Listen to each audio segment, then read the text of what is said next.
दोस्तों, आपके अपने चैनल साहिबा इंस्पायर्ड पर आपका बहुत बहुत स्वागत है। आपको हमारे इस चैनल में प्रेरणादायक कहानियाँ और भारत के साधु संतों की जीवनी और उनके विचार, उनके उपदेश सुनने में और देखने में मिलेंगे। आशा है आप हमारे इस चैनल को पसंद करेंगे और हमें बहुत प्यार देंगे। आप सबके विश्वास पर मैं आज का वीडियो शुरू करती हूँ। प्राचीन समय की बात है। ये कहानी सुंदरगढ़ राज्य के एक छोटे से गांव की है। उस गांव में राजन नाम का एक गरीब किसान रहता था। राजन बहुत ही मेहनती और ईमानदार था। इसके बावजूद उसका जीवन परेशानियों से घिरा रहता था। वो अपने जीवन की समस्याओं से बहुत परेशान था। उसकी एक समस्या खत्म होती तो दूसरी खड़ी हो जाती है। कभी उसकी फसलें बर्बाद हो जाती थी, कभी परिवार में बीमारी आ जाती थी। उसकी पत्नी मोहनी भी बहुत बीमार रहती थी। राजन के 2 बच्चे भी थे, लेकिन वो भी बीमार रहते थे। राजन के पास खेती बाड़ी के अलावा और कोई काम नहीं था, लेकिन अब खेती करना भी उसके लिए मुश्किल हो गया था। रोज सुबह सुबह उठकर राजन खेत पर जाता और कड़ी मेहनत करता, लेकिन इतनी मेहनत करने के बाद भी उसे कोई फायदा नहीं होता था। उसको इस तरह परेशान देखकर गांव वाले उसको कहते थे कि ये सब तुम्हारे भाग्य का खेल है, तुम्हारी किस्मत में यही लिखा है और कोई भी इसे बदल नहीं सकता। ये बातें सुन सुनकर राजन परेशान हो गया था। वो हमेशा यही सोचता था कि क्या मेरा भाग्य पहले से ही तय है? क्या मैं इसे बदल नहीं सकता? अगर मेरे जीवन में पहले से ही दुख लिखा है तो मुझे मेहनत करने का क्या फायदा? राजन के मन में अक्सर ये सवाल उठता रहता था। लेकिन राजन को नहीं पता था कि उसका यही सवाल एक दिन उसकी जिंदगी बदल देगा। रात को सोते समय भी उसके अंदर यही विचार आते कि अगर उसका भाग्य पहले से लिखा हुआ है तो उसको मेहनत करने की क्या जरूरत है। उसे महसूस होता कि जैसे उसकी डोर किसी और के हाथ में है। वो तो मात्र एक कठपुतली है जिसे कोई अपने ढंग से नचा रहा है। वो अपने जीवन से बहुत परेशान था। वो अपनी परेशानियों से बचना चाहता था, उनको बदलना चाहता था, लेकिन कोई उपाय उसकी समझ में नहीं आ रहा था कि वो क्या करे, कैसे करे। राजन के अंदर ये इच्छा थी कि वो अपने सवाल का जवाब ढूंढे।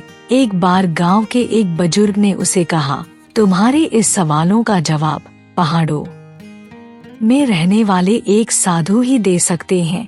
वो काफी ज्ञानी और समझदार हैं। एक दिन उसी बुजुर्ग ने उसे बताया कि वो महात्मा पास वाले जंगल में लोगों को उपदेश दे रहे हैं और इसके साथ साथ लोगों की परेशानियों को भी हल कर रहे हैं।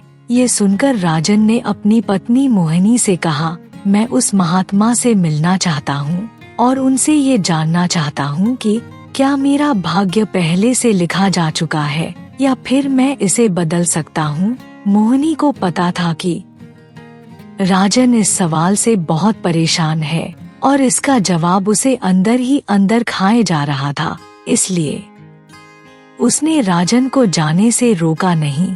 अगले दिन सुबह सुबह राजन ने जाने का निश्चय किया। उसने अपने खेतों और परिवार की जिम्मेवारी अपने एक दोस्त को सौंप दी और उसके बाद अपनी यात्रा पर चल पड़ा। उसकी यात्रा लंबी और मुश्किलों से भरी हुई थी, लेकिन उसके अंदर दृढ़ संकल्प था कि उसे इस यात्रा के बाद सवाल का जवाब जरूर मिल जाएगा।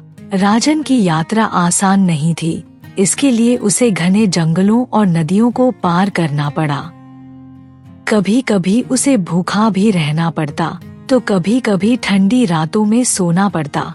इस कठिन यात्रा में उसे कई बार ऐसा भी लगा कि वो इस मुश्किल यात्रा को छोड़ दे और वापस अपने घर चला जाए, लेकिन फिर उसका मन कहता कि नहीं, मैं अपने सवाल का जवाब लिए बिना वापस नहीं जाऊंगा। एक दिन राजन जंगल से गुजर रहा था कि तब उसे वहाँ एक बूढ़े बाबा मिले। बूढ़े बाबा ने राजन को भोजन करवाया और फिर उसका आने का कारण पूछा। बूढ़े की बात सुनकर राजन ने अपनी परेशानी और अपने सवाल के बारे में बताया। बूढ़े बाबा ने उसकी बात सुनकर कहा, बेटा तुम सही रास्ते पर जा रहे हो। वो ज्ञानी महात्मा ही तुम्हारे सवाल का जवाब दे सकते हैं, लेकिन एक बात याद रखना, तुम्हारे सवाल का जवाब तुम्हारे अंदर ही है। वो महात्मा तो तुम्हें केवल रास्ता दिखा सकते हैं, लेकिन उस रास्ते पर चलना तुम्हें खुद ही होगा। इस तरह कई दिनों की कठिन यात्रा के बाद राजन उस महात्मा के आश्रम में पहुंचा। आश्रम एक पहाड़ी के ऊपर बना हुआ था, जिसके चारों तरफ हरियाली और फूल खिले हुए थे, और उस वातावरण में अद्भुत शांति का अनुभव हो रहा था। आश्रम में बहुत सारे लोग बैठे हुए थे जो महात्मा के उपदेश सुन रहे थे। राजन महात्मा के पास पहुंचा। उसकी आंखों में अद्भुत चमक थी, मानो उसे अपनी परेशानियों का हल मिलने वाला हो। राजन ने महात्मा को हाथ जोड़कर प्रणाम किया और बोला, महात्मा जी, मेरा नाम राजन है। मेरे जीवन में बहुत ही मुसीबतें और परेशानियां हैं। लोग कहते हैं कि ये सब कुछ मेरे भाग्य में ही लिखा हुआ है। क्या मेरा भाग्य पहले से ही लिखा जा चुका है? क्या मैं इसे बदल नहीं सकता? महात्मा ने उसकी बात सुनकर गंभीर स्वर में कहा, बेटा, तुम्हारे सवाल का जवाब तुम्हारे अंदर ही छुपा हुआ है, लेकिन तुम उसको समझ नहीं पा रहे।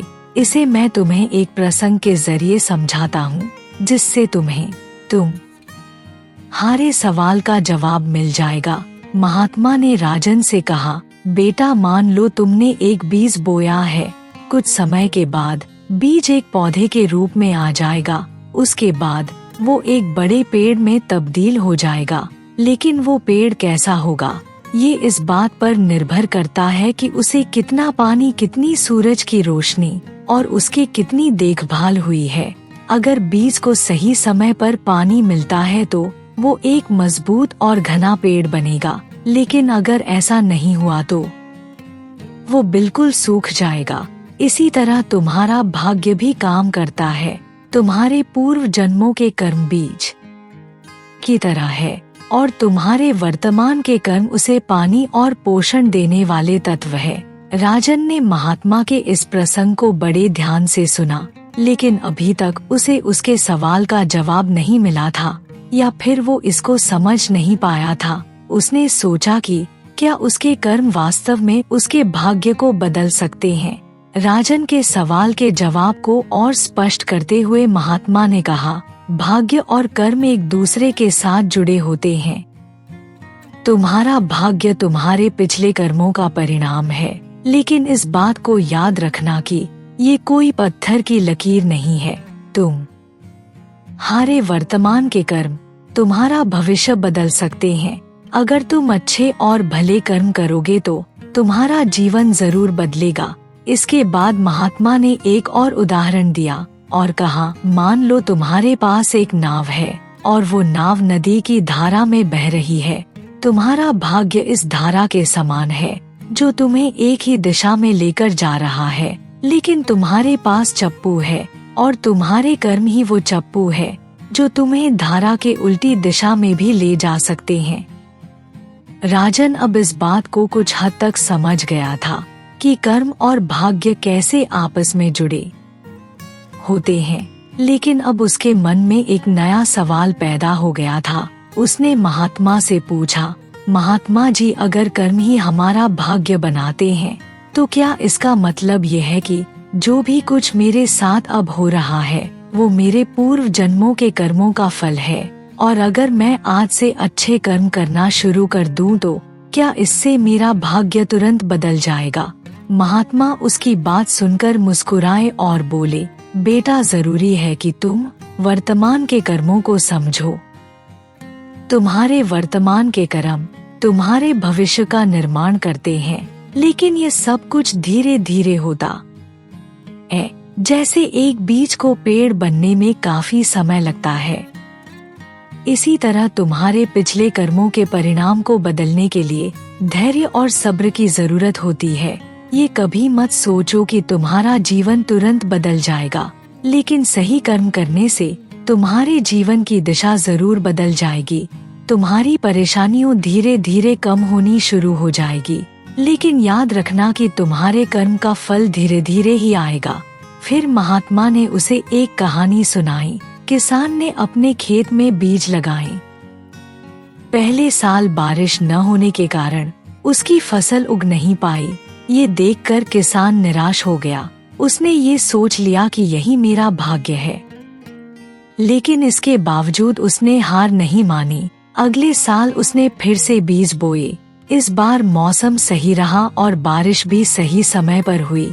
उसकी मेहनत रंग लाई और उसे अच्छी फसल मिली।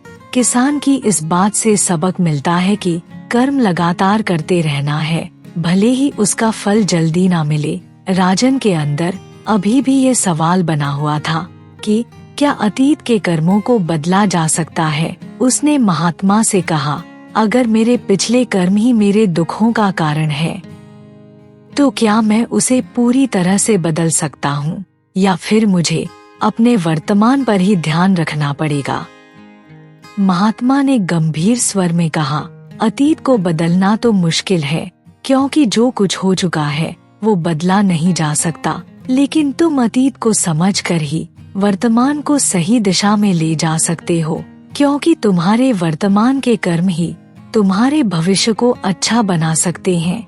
अगर तुम अपने अतीत की तरफ से ध्यान हटाकर अपने वर्तमान पर ध्यान दोगे तो तुम्हारा जीवन धीरे धीरे बदलना शुरू हो जाएगा। उसके साथ महात्मा ने ये भी कहा कि अतीत के बारे में सोच सोचकर तुम कभी भी आगे नहीं बढ़ सकते। तुम्हें उसे स्वीकार करना होगा और सीखना होगा, और सीख कर ही आगे बढ़ना होगा। वर्तमान में तुम अच्छे कर्म करो, फिर भविष्य तुम्हारा होगा। महात्मा ने राजन को एक और उदाहरण दिया और कहा, एक बार की बात है, एक राजा अपने राज्य में खुशहाल जीवन जी रहा था। एक दिन उसे पता चला कि उसके राज्य में एक पंडित है जिसका जीवन बहुत ही दुखी और परेशानियों से भरा हुआ है। राजा ने उसे अपने दरबार में बुलाया और फिर पूछा, तुम इतना दुखी और परेशान क्यों हो? पंडित ने कहा, महाराज, ये मेरे भाग्य का खेल है। मैं कितनी भी मेहनत कर लूं, लेकिन मेरा भाग्य मुझे इस गरीबी से बाहर निकलने नहीं देता। राजा ने मुस्कुरा कर कहा, तुम्हारा भाग्य तुम्हारे पिछले कर्मों के अनुसार हो सकता है, लेकिन तुम अपने भविष्य का निर्माण अपने वर्तमान के कर्मों से कर सकते हो। अगर तुम आज से अच्छे कर्म करोगे तो तुम्हारा भविष्य जरूर खुशहाल हो जाएगा। ये कहकर राजा ने पंडित को कुछ पैसे दिए और उसे जीवन में अच्छे कर्म करने के लिए कहा। धीरे धीरे पंडित मेहनत करने लगा। इसके साथ साथ लोगों की भलाई और जरूरतमंद लोगों की मदद करने लगा। धीरे धीरे पंडित का जीवन पूरी तरह से बदल गया। उसकी गरीबी दूर हो गई और वो एक खुशहाल जीवन जीने लगा।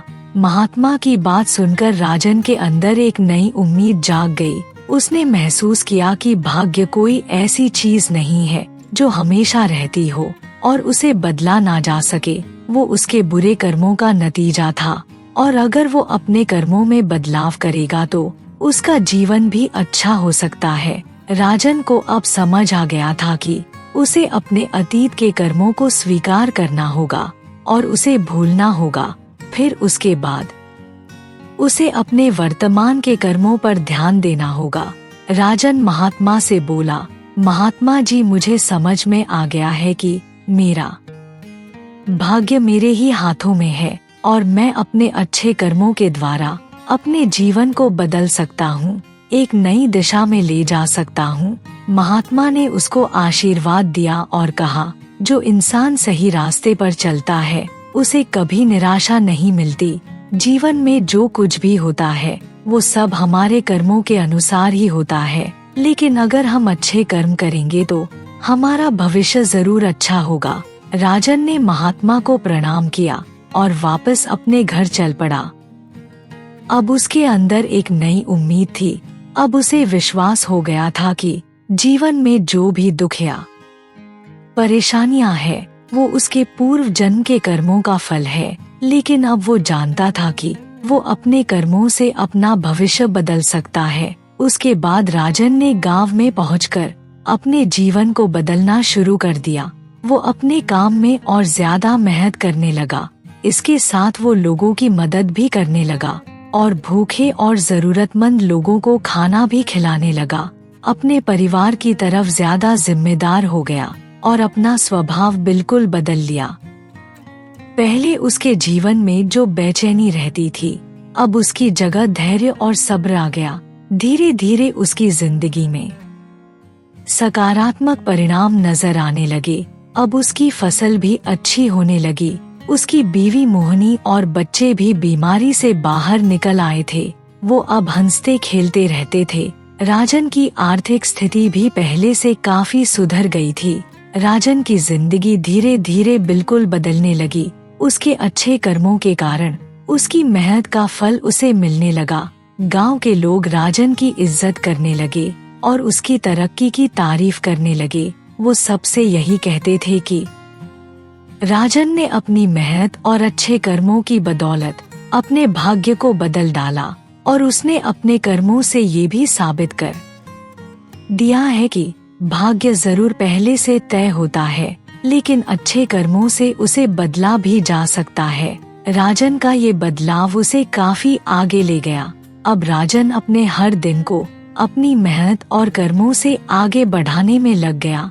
वो ये भी समझ गया कि बिना धैर्य और सब्र से जीवन बदला नहीं जा सकता।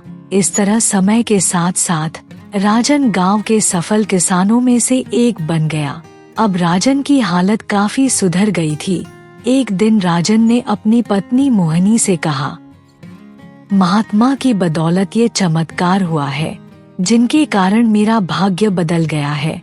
मैं एक बार दोबारा उनसे मिलना चाहता हूँ। मोहनी राजन की बात सुनकर खुश हुई। वो भी राजन के साथ महात्मा से मिलने चली गई। दोनों महात्मा के पास पहुँचे और उनको हाथ जोड़कर नमस्कार किया। फिर राजन ने कहा, महात्मा जी, आपने मुझे सही दिशा दिखाई और ये बताया कि भाग्य और कर्म एक दूसरे के साथ जुड़े होते हैं। आपने मुझे बताया कि अगर हम सही फैसला ले और अच्छे कर्म करें तो हमारा आने वाला समय बदल सकता है। अब मैं ये जान चुका हूँ कि भाग्य कोई स्थायी वस्तु नहीं है। हमें सिर्फ अपने कर्मों पर ध्यान देना चाहिए। महात्मा ने उसकी बात सुनकर मुस्कुराते हुए कहा, राजन, अब तुम ये समझ गए हो कि जीवन का सारा खेल कर्मों का है। ये जीवन कर्मों के अनुसार ही चलता है। भाग्य का लिखा हमारे पिछले कर्मों का नतीजा है, लेकिन हमारे वर्तमान कर्म ही हमारे भविष्य का निर्माण करेंगे। इसलिए जीवन में कभी निराश नहीं होना चाहिए, क्योंकि तुम्हारे दुख में भी तुम्हारे वर्तमान के अच्छे कर्म तुम्हारे साथी हैं और उन अच्छे कर्मों के सहारे ही तुम अपने पुराने कर्मों का भुगतान कर सकोगे। राजन महात्मा की बात समझ चुका था। वो जान गया था कि जीवन में कोई भी चीज हमेशा के लिए नहीं है और हम कर्मों के अनुसार ही अपना भविष्य तय करते हैं और हमारे कर्म ही हमें भविष्य की तरफ ले जाएंगे। राजन ने महात्मा के सिखाए हुए उपदेश को अपने जीवन में उतार लिया। उसके बाद राजन जीवन में कभी दुखी नहीं हुआ। दोस्तों, इस कहानी से ये शिक्षा मिलती है कि हमारा भविष्य पहले से तय नहीं होता, हमारे कर्म ही हमारा भविष्य बनाते हैं। अगर हम अच्छे और सच्चे कर्म करेंगे तो जीवन में सुख और खुशहाली जरूर प्राप्त कर सकते हैं। इसलिए जीवन में कभी भी हार नहीं माननी चाहिए। पुराने कर्मों की वजह से हमारे जीवन में दुख जरूर आ सकते हैं, लेकिन अगर हमारे वर्तमान के कर्म अच्छे हैं तो पुराने कर्मों के दुखों का हमें ज्यादा पता नहीं चलता। वो कर्म भी आराम से कट जाते हैं और इसके साथ साथ हमारे अच्छे कर्मों की वजह से हम जीवन में कामयाब हो सकते हैं। दोस्तों, आपको ये वीडियो कैसी लगी कमेंट करके जरूर बताएं। अगर आपको वीडियो अच्छा लगा हो तो वीडियो को लाइक और चैनल को सब्सक्राइब जरूर कीजिए। आपका बहुत बहुत धन्यवाद।